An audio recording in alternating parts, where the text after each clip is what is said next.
Assalamualaikum warahmatullahi wabarakatuh. Bismillahirrahmanirrahim. Allahumma sholli wa sallim ala sayyidina Muhammadin wa ala alihi washabbihi asma'in nama ba'du. Sedanten ingkang kula hormati wabil khusus teman bapak kula Kiai Haji Agus Ali Masyuri. Beberapa kiai yang tanpa ngurangi rasa hormat, saya hormati semua. Ini ada beberapa Gus.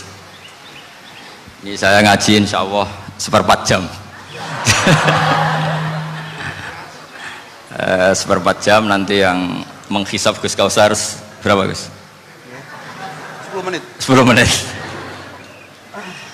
Begini, sebetulnya saya membela semua umat Islam itu ahlul jannah, karena saya ini ibarat marketing. Kalau orang Kristiani itu kan setiap orang mati sudah tenang bersama Bapak di surga. Jadi kampanye itu menarik sekali. Sementara kita sudah kiai, sudah imam masjid, sudah ulama, masih saja dikhawatirkan su'ul khotimah. Ini kalau kampanye ini tidak imbang, ini nanti saya takut kalah. Makanya saya bilang pokoknya semua orang mukmin itu ahlul jannah. Karena memang asli hadisnya seperti itu, man qala la ilaha illallah dakhalal jannah. Bahwa kemudian ada beberapa kiai yang mungkin wataknya itu pesimis, kemudian bikin sekian aturan-aturan yang sebetulnya itu cerminan dari pesimisnya, terus akan-akan masuk surga itu susahnya bukan main. Nah itu saya tidak setuju, karena tadi pasti kalah dengan kampanye sebelah yang setiap orang mati dibilang sudah tenang bersama Bapak apa? Di surga. Jadi ini penting. Terus kedua saya bilang agama ini sudah begitu baik, masa kunci surga sudah dibocorkan, miftahul jannah la ilaha illallah. Masa sudah pegang kuncinya nggak jadi masuk surga, itu kan aneh. Ya sudah masuk saja, tapi tidak usah minta bantuan saya, masuk aja, kan sudah pegang kuncinya. Terus ketiga, kenangan terburuk saya ketika jadi kiai itu gini, saya ada beberapa guru SD datang ke saya, ini agak-agak masalah besar. Gus, boleh nggak buka ujian nasional yang masih disegel? Semua guru bilang nggak boleh, itu kriminal kan. Ada satu guru yang bikin analogi agak kacau. Boleh saja, wong ujian di kuburan saja dibocorkan para kiai nggak apa-apa. Itu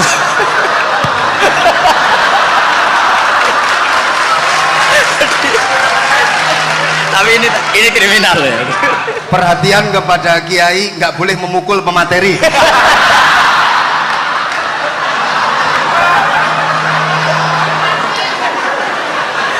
Jadi tentu itu analogi yang salah kan. Marrobuka kan, Tuhan kamu siapa, nabi kamu. Tuhan kamu siapa, nabi kamu siapa, imam kamu siapa. Ini kan sudah dibocorkan oleh para kiai. Artinya apa? Nak raiso jawab kebablasan gitu.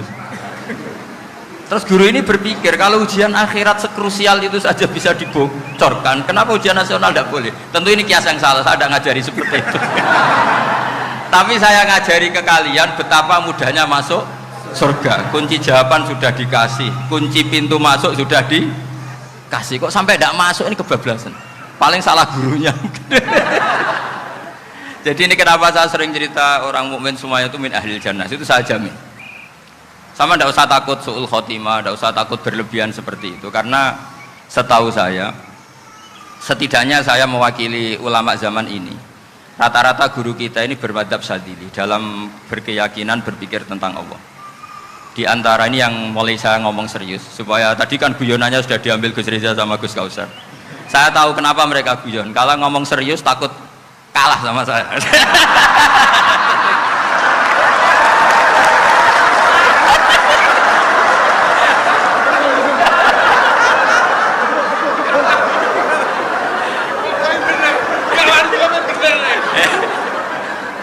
Karena saya ini sudah terkenal pemikir serius, jadi artinya itu satu kepintaran mengalihkan, ya, oh ya, sudah itu satu kecerdasan. Tidak hanya ngalim tapi betul cerdas. Jadi itu bukti beliau ini cerdas itu.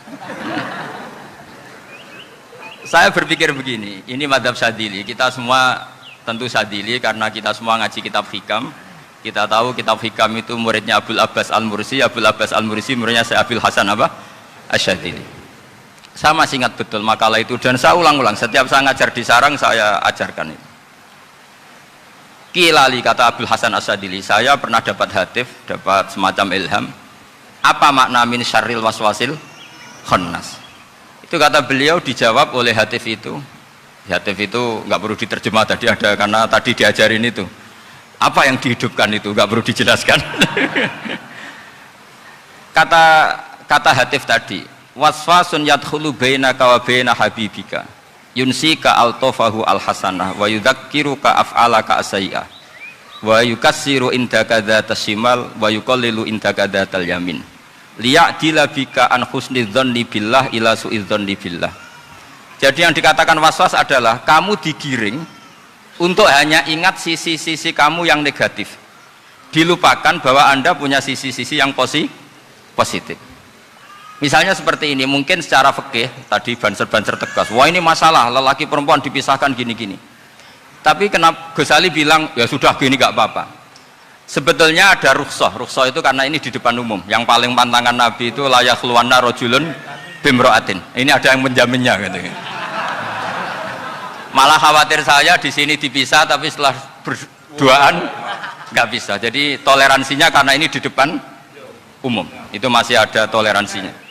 La yakhluwanna rajulun bimra'atin. Begitu juga ketika kita dosa, misalnya kita dosa, orang Islam setiap dosa itu pasti ingat salahnya, terus kemudian istighfar. Dan ketika satu kebaikan dibandingkan keburukan, itu kata semua ulama, karena sayi'ah itu bernilai 1, kebaikan bernilai apa? 10. Itu masih surplus berapa? 9. Jadi itu cara berpikir Abdul Hasan Asadili. Kenapa kamu harus berpikir positif tentang Tuhan? Sekali berpikir tentang negatif itu bahaya betul. Misalnya begini, kamu berpikir tak rewangi jadi kiai, sujud, rukuk, ternyata aku tetap lebu neraka, gunane apa? Itu menurut saya kan nggak punya akal.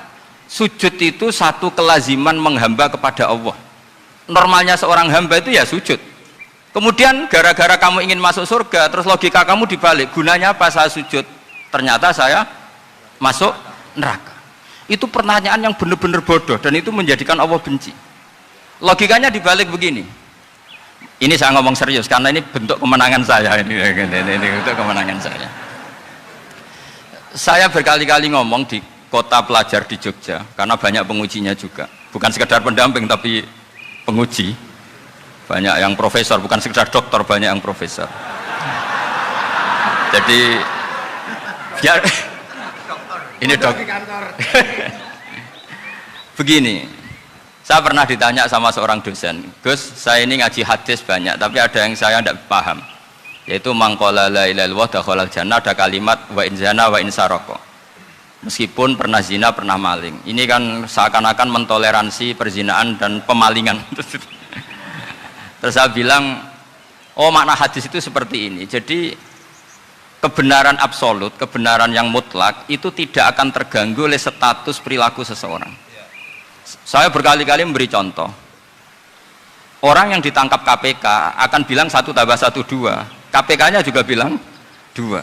Rivalitas dalam politik, Pak Prabowo ya bilang 2, Pak Jokowi juga bilang 2. Orang yang zaniyah, yang lonte pun akan bilang 2. Muftinya juga bilang 2. Ketua MUI-nya juga bilang 2. Artinya gini, kebenaran yang absolut adalah kebenaran yang siapapun akan meyakini seperti itu. Seperti 1 ditambah 1, 2. Kamu punya musuh bilang 2. Kalau ibu-ibu ini punya maru, ya marunya bilang 2 tadi tambah mama. Nggak tahu saya terjemahnya apa tadi. Nah, kebenaran yang absolut itu kebenaran yang siapapun pasti mengakui. Dan uniknya begini, saya kalau saya pernah ngaji acara himmah, acara pondok sarang di Demak. Kalau kamu bilang 1 ditambah 1 menjadi 2, untuk mengatakan 2 itu kamu butuh hadiah enggak? Mereka semua jawab enggak. Kita semua enjoy saja mengatakan tembok itu putih. Kenapa? Karena memang putih. Kita mengatakan 1 tambah 1 2 karena memang kita tanpa presentasi dapat hadiah, dapat penghormatan. Kenapa untuk mengatakan Allah itu Tuhan kita butuh surga? Memangnya kalau tidak ada surga Allah tidak jadi Tuhan? Ini problem orang soleh-soleh yang terlalu pesimis. Makanya nanti orang-orang soleh itu masuk surganya berat. Tapi kalau orang alim lebih gampang kira-kira seperti itu. Iya, karena kan imannya lebih bagus. Dalam hadis qudsi Allah ini yang dibuli orang-orang soleh. Laulam akhluk jannatan wala naron alam akun ahlan an uto'ah, dalam hadis qudsi itu. Kalau saja saya tidak menciptakan surga dan neraka, apa saya tidak jadi Tuhan yang perlu ditaati? Apa kalau kamu tidak saya kasih uang 1 juta terus bilang 1 tambah 1 11? Enggak kan? Tetap bilang berapa? 2. Kalau kebenaran absolut yang 1 tambah 1 kamu bilang 2 meskipun tanpa mendapat hadiah. Kenapa untuk bilang Allah Tuhan kamu butuh hadiah surga? Itu kan serah ikhlas belas.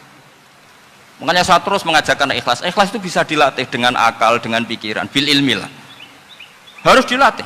Nah di sini ini momen atau makna yang mestinya harus difahami wa inzana bahwa kalimat ini sah meskipun dilafatkan seorang yang pernah zina. Sama seperti 1 tambah 1 2 sah, diucapkan siapa saja sah. Dan siapapun akan mengucapkan itu secara ikhlas. Ini penting saya utarakan.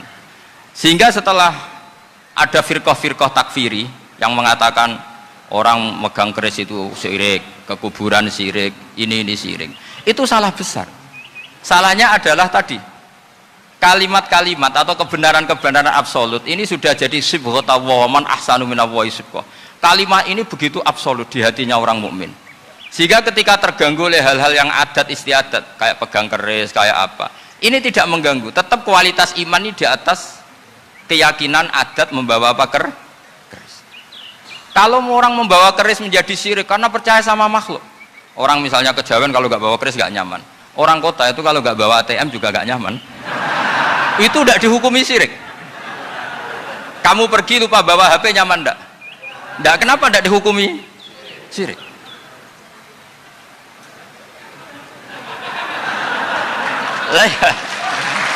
Jadi ini logika. Jadi makanya ini Gus Reza boleh ngeritik saya itu berkali-kali bilang saya termasuk ulama yang mau bikin gerakan cangkem elek. Karena nanti kalau saya nisbatkan ke Rasulullah itu tidak pantas karena Nabi ahsanan nasi khalqau wa khuluqa. Tapi saya siap jadi bempernya Rasulullah sallallahu alaihi